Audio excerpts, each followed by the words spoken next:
Good morning students. BSc BEd third year में आज next topic के बारे में इसके अंदर आपको बताते हैं। इसमें पिछली क्लास में आपको बताया गया था तीन अलग अलग इसके अंदर कह सकते हैं एंडोक्राइन ग्लैंड, फोर्थ इसके अंदर ग्लैंड जिसे कहा जाता है अंतःस्रावी ग्रंथि, एडिनल ग्लैंड कहा जाता है, उसके बारे में इसके अंदर आपको बताया गया था, जिसमें तीन अलग अलग प्रकार से इसके अंदर कह सकते हैं कौन सी लेयर कॉर्टेक्स में पाई जाती है और मेडुला भाग जो होता है इसके अंदर जिसमें किसी प्रकार की लेयर नहीं पाई जाती है। तो एडिनल ग्रंथि जो है दो अलग अलग भागों से मिलकर इसके अंदर बनी हुई होती है। तो उसकी संरचना के बारे में इसके अंदर आपको बताया गया था कि कॉर्टेक्स भाग जो है तीन अलग अलग प्रकार की इसके अंदर लेयर के द्वारा बना हुआ होता है। उसमें कोशिकाएं भी अलग अलग प्रकार की होती हैं और उसके द्वारा अलग अलग हार्मोन भी सिक्रीट किए जाते हैं। लेकिन मेडुला भाग जो है उसके द्वारा हार्मोन अलग सिक्रीट होगा, लेकिन वह इसके अंदर कॉर्टेक्स की तुलना में छोटा भाग होता है। अब आगे बात करते हैं इसके अंदर फंक्शन, एडिनल ग्लैंड जो है उसके क्या कार्य होते हैं उसके बारे में आपको बताते हैं। तो सबसे पहले बात करते हैं कॉर्टेक्स जो है भाग उसके क्या कार्य होंगे, उसके बाद बात करेंगे मेडुला जो भाग है उसके क्या कार्य होते हैं। तो फर्स्ट इसके अंदर कॉर्टेक्स के कार्य, इस ग्रंथि को इसके अंदर कह सकते हैं 4S भी कहा जाता है। कैपिटल लेटर में इसके अंदर इंग्लिश में कैपिटल इसके अंदर कह सकते हैं एस जो है इसको 4S कहा जाता है। तो 4S किस लिए कहा जाता है, इसके अंदर कॉर्टेक्स के कार्य जो होते हैं उनको सबसे पहला इसके अंदर कह सकते हैं 4S इसलिए कहा जाता है क्योंकि इसके द्वारा चार अलग अलग प्रकार के कार्य किए जाते हैं और सभी कैपिटल एस से स्टार्ट होते हैं, एस से स्टार्ट होते हैं, इसके कारण उनको 4S कहा जाएगा। तो कॉर्टेक्स भाग जो है उसके सभी जो कार्य होते हैं एस से स्टार्ट हो रहे हैं, इसके कारण उसको 4S भी कहा जाता है। फर्स्ट कार्य होता है सॉल्ट रिटेनिंग या सोडियम क्लोराइड जो लवण होते हैं, सोडियम और क्लोराइड को इसके अंदर शरीर में बनाए रखना। उसके अलावा इसके अंदर सेकंड जो कार्य होता है जिसको कहा जाता है शुगर मेटाबॉलिज्म, शुगर या कार्बोहाइड्रेट का मेटाबॉलिज्म या उपापचय करना।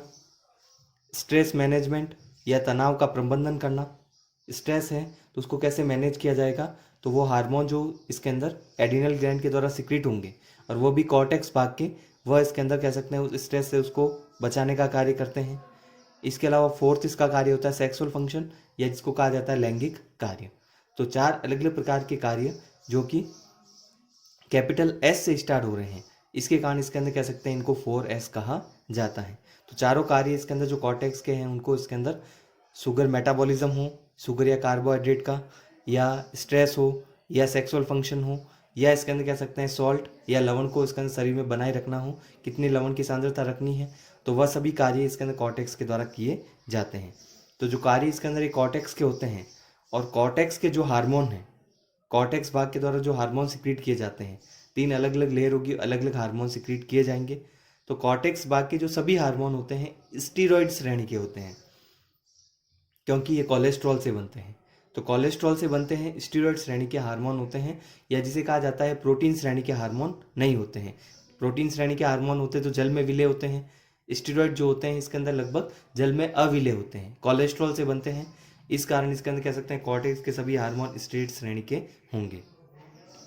तो कॉर्टेक्स के इसके अंदर कह सकते हैं जो कार्य की बात करें तो इसमें सबसे पहला जो हार्मोन सिक्रीट किया जाता है जिसे कहा जाता है मिनरलोकॉर्टिकॉइड्स। तो मिनरलोकॉर्टिकॉइड जो होता है इसके अंदर फर्स्ट हार्मोन है जो सिक्रीट किया जाता है इसके अंदर कॉर्टेक्स भाग के इसके अंदर कह सकते हैं फर्स्ट लेयर के द्वारा, क्योंकि इसमें तीन अलग अलग लेयर जो पाई जाती हैं। फर्स्ट लेयर जो होता है इसके अंदर ग्लोमेरुलोसा, मिनरलोकॉर्टिकॉइड जो है किसके द्वारा सिक्रीट किया जाता है, ग्लोमेरुलोसा के द्वारा सिक्रीट किया जाता है।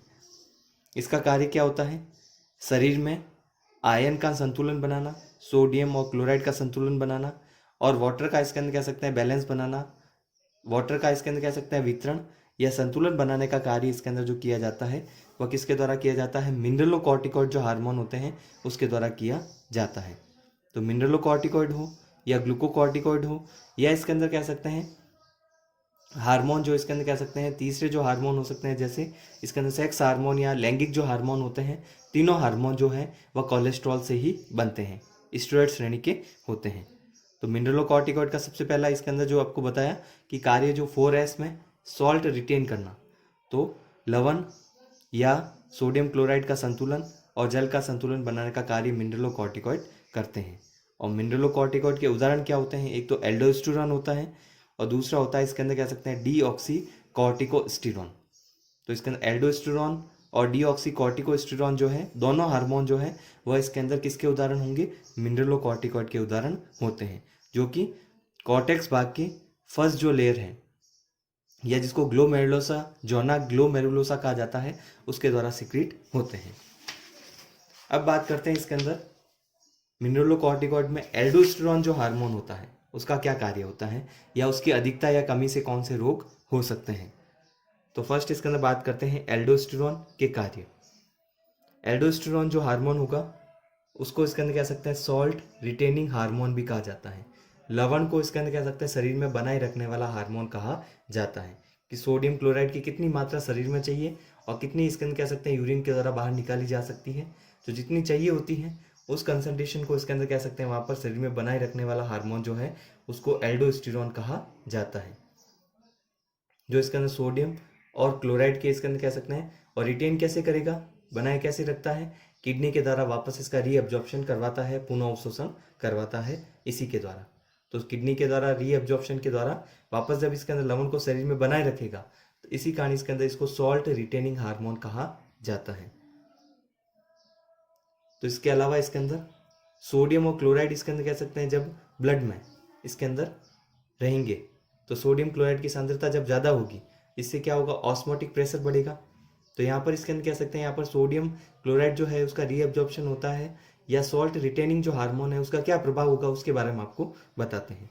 तो सोडियम क्लोराइड का जब रीअब्जॉर्प्शन होगा तो ब्लड में इसकी कंसंट्रेशन बढ़ेगी, जिससे क्या होगा? ऑस्मोटिक प्रेशर या परासरण दाब इंक्रीज होगा, उच्च रहेगा या हाई रहेगा, जिससे इसके अंदर कह सकते हैं वाटर का भी रीअब्जॉर्प्शन होगा, क्योंकि परासरण दाब इसके अंदर उच्च होगा तो वाटर इसके अंदर कह सकते हैं हमेशा उच्च दाब से निम्न दाब की ओर जाएगा। तो सोडियम क्लोराइड इसके अंदर ब्लड में होगा और बाहर इसके अंदर कह सकते हैं किडनी की नलिकाओं में जल ज़्यादा होगा, तो वाटर सोडियम क्लोराइड इसके अंदर किडनी की नलिकाओं में ज़्यादा होगा तो वाटर कम होता है, इस कारण यह किडनी की नलिकाओं से जल का वापस रीअब्जॉर्प्शन कर देता है उच्च दाब से निम्न दाब की ओर। तो जब रीअब्जॉर्प्शन होता है तो ब्लड इसके अंदर कह सकते हैं वॉल्यूम और ब्लड प्रेशर जो होता है इसके अंदर, या जिसे कहा जाता है रक्त का आयतन और रक्त दाब इसके अंदर वापस इसके अंदर सामान्य बनाए रखता है। ये कम हो गया तो उसको इसके अंदर वापस नॉर्मल करने का कार्य, वॉल्यूम हो या प्रेशर हो, उसको वापस सामान्य या नॉर्मल करने का कार्य करता है। कम हो गया तो उसको वापस बढ़ाएगा और वापस बढ़ाएगा तो इसके अंदर कह सकते हैं वापस, जैसे कम हो गया और बढ़ रहा है तो मतलब वो नॉर्मल इसके अंदर कंडीशन में आ जाता है। उसके अलावा पोटेशियम आयन जो है उसका इसके अंदर उत्सर्जन बढ़ाया जाता है। पोटेशियम आयन जो है उसका एक्सक्रीशन ज़्यादा बढ़ाएगा और सोडियम क्लोराइड का रीअब्जॉर्प्शन करवाता है एल्डोस्टेरॉन हार्मोन। तो K+ आयन है पोटेशियम का, तो एक्सक्रीशन ज़्यादा होगा यूरिन के द्वारा, और यूरिन के साथ में इसके अंदर पोटेशियम आयन ज़्यादा जाएंगे, लेकिन सोडियम और क्लोराइड का वापस रीअब्जॉर्ब करेगा। ये कार्य एल्डोस्टेरॉन का होता है। किडनी के द्वारा बनने वाला जो इसके अंदर एंजियोटेंसिन है, किडनी के द्वारा बनता है, इसके अंदर कह सकते हैं एंजियोटेंसिन जो है एल्डोस्टेरॉन के सिक्रीशन को इसके अंदर कह सकते हैं बढ़ाता है। तो एल्डोस्टेरॉन का सिक्रीशन इसके अंदर कब बढ़ता है? एल्डोस्टेरॉन का सिक्रीशन कब बढ़ेगा? जब किडनी के द्वारा सिक्रीट होने वाला इसके अंदर एंजियोटेंसिन सिक्रीट होगा। तो एंजियोटेंसिन बनेगा तो वह एल्डोस्टेरॉन के इसके अंदर सिक्रीशन को बढ़ाएगा, और एल्डोस्टेरॉन सिक्रीट ज़्यादा होगा तो सोडियम क्लोराइड का रीअब्जॉर्प्शन होगा और पोटेशियम का एक्सक्रीशन ज़्यादा होगा। पोटेशियम को शरीर से ज़्यादा इसका रिलीज किया जाएगा। अब बात करते हैं इसके अंदर एल्डोस्टेरॉन जो होता है इसके अंदर हार्मोन जो आपको अभी बताया, जो कि एक प्रकार का इसके अंदर कह सकते हैं मिनरलोकॉर्टिकॉइड है, उसके सिक्रीशन से, तो हाइपो सिक्रीशन होता है या कम सिक्रीशन होता है, उसका क्या प्रभाव पड़ता है? तो जब कम सिक्रीट होगा तो उससे इसके अंदर जो रोग होता है उसको कहा जाता है एडिसन डिजीज या एडिसन रोग। तो इसके अंदर ये भी इंपॉर्टेंट इसके अंदर कर सकते हैं क्वेश्चन है, जो कि आपके वेरी शॉर्ट आंसर में भी आ सकता है या इसके अंदर शॉर्ट आंसर में भी पूछा जा सकता है कि इसके अंदर एडिशन रोग क्या है। तो एडिसन रोग आप